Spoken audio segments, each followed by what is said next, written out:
గచ్చిబౌలిలో software engineer Rupesh తన భార్య సింథియాను హత్య చేసిన ఘటనలో కొత్త విషయాలు వెలుగులోకి వస్తున్నాయి. భార్యాభర్తల మధ్య గొడవకు ఆర్థిక కారణాలు ఒక్కటే కారణం కాదంటున్నారు పోలీసులు.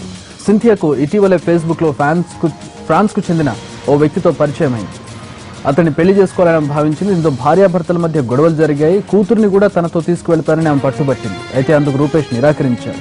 దీంతో నిన్న రాత్రి ఇద్దరి మధ్య గొడవ జరిగింది. ఆగ్రహంతో భార్యను కొట్టి చంపేశాడు రూపేష్. ఆ తర్వాత తగలబెట్టే ప్రయత్నం చేశాడు. ఈ ప్రయత్నంలో రూపేష్ దొరికిపోయాడు.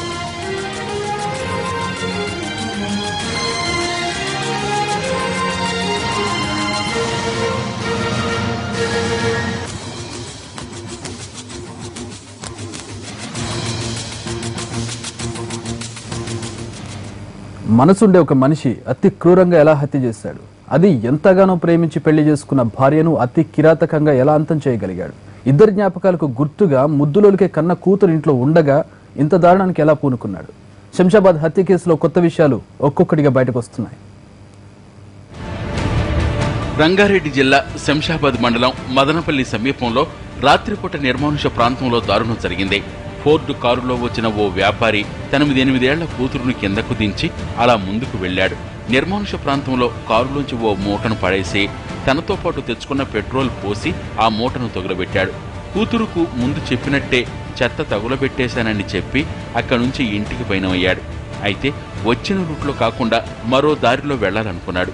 అతివేగంతో వెడుతున్న అతడి కారు బురదలో ఇరుక్కుంది. దీంతో అక్కడ ఉన్న స్థానికులు కారు దగ్గరకొచ్చి ఏమైందని ఆరా తీశారు.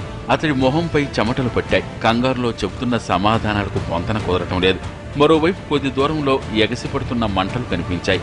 దీంతో కారు నాపిన స్థానికులు శంషాబాద్ పోలీసులకు సమాచారం అందించారు.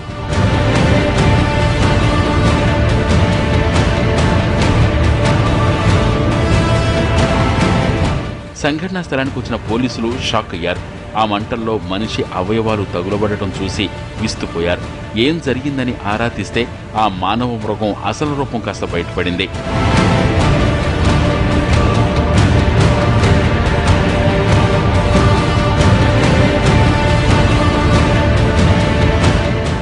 అయితే మామూలుగా ఇక్కడ గ్రీన్ సీట్ ల్యాండ్ కాబట్టి మామూలుగా కార్లో వస్తుంటే పోతుంటని ఆలోచనలో ఉన్నాము. తర్వాత ఒక ½ అన్ అవర్ తర్వాత చూస్తే కార్ అక్కడ దిగబడి ఉంది.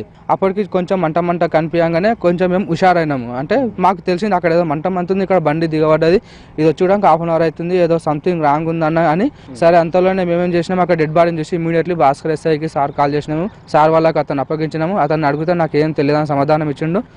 సికింద్రాబాద్లోని పద్మారావు నగర్ ప్రాంతానికి చెందిన రూపేష్ కుమార్ 30 ఏళ్ల తన భార్య సిన్పియాను ఇంట్లోనే హత్య చేశాడు. మరుసటి రోజు కూతుర్ని స్కూలుకు పంపి ఆ మృతదేహాన్ని ముక్కలుగా చేశాడు. కాళ్ళు చేతులను వేరుచేసి మృతదేహాన్ని ఓ పెద్ద బ్యాగులో ఉంచాడు. 8 ఏళ్ల కూతురు సానియాకు అనుమానం రాకుండా కారులో పెట్టాడు. బ్యాగులోని చెత్తను కాల్చేసి వద్దామంటూ కూతురుతో కలిసి శంషాబాద్ శివారులోని మదనపల్లికి రాత్రి 7 గంటల సమయంలో వచ్చాడు. బెంగళూరు జాతీయ రహదారి సమీపంలో ఉన్న గ్రీన్ సిటీ వెంచర్లో నిర్మానుష ప్రాంతానికి తీసుకువెళ్లి కారు ఆపాడు. కూతురుని కొద్ది దూరంలోనే దించేసి బ్యాగులోని భార్య మృతదేహాన్ని బయటకు తీసి వెంట తెచ్చుకున్న పెట్రోల్ పోసి తగులబెట్టాడు. అయితే ఈ ఘటన జరిగినటువంటి ప్రదేశం శంషాబాద్ మదనపల్లి ఏదైతే ఉందో అక్కడ నుంచి మా ప్రతినిధి శర్మ లైవ్ లో ఉన్నారు. ఆ డీటెయిల్స్ తెలుసుకుందాం ఒక బ్రేక్ తర్వాత. Stay tune.